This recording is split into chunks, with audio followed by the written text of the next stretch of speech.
Well, 2020 was always destined to be a difficult year for the Prime Minister and his government. After being downgraded to minority status in last year's election, there were questions as to if Justin Trudeau's Liberals would survive even a few months before being toppled. Well, survive they did, though narrowly on a few occasions.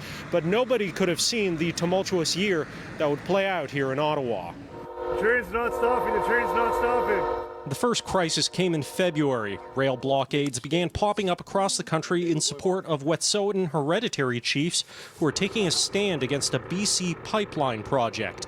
Via service ground to a halt, and critical supplies couldn't be delivered as the government attempted to end the standoff.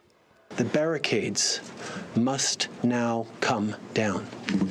The injunctions must be obeyed, and the law must be upheld. A land rights deal was reached in early March that brought down the blockades and kept the pipeline project alive. Black Lives Matter! Canadians were wrestling with the reality of racial inequality throughout 2020. The PM was among those taking a knee and lending his voice to the Black Lives Matter movement. Anti-black racism is real. Unconscious bias is real. And systemic discrimination is real, and they happen here in Canada.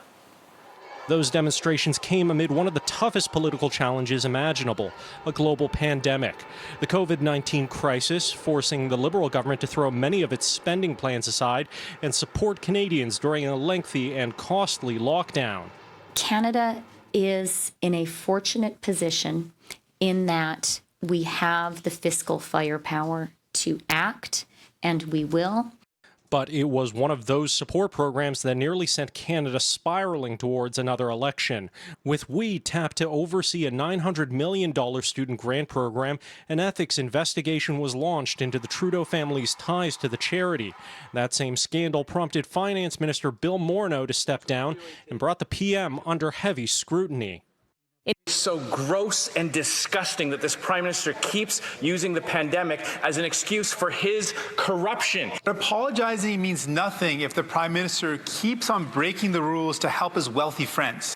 Trudeau would briefly prorogue Parliament and attempt to press the reset button with a new throne speech, but the scandal didn't go away, with the Liberals barely surviving a confidence motion that would have sent Canadians to the polls.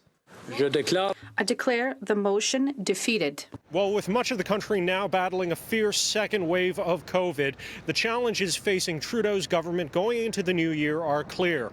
Guide and support the provinces through this wave, while also overseeing a massive rollout of the COVID vaccine here in Canada. In Ottawa, Xiaoli Li, City News.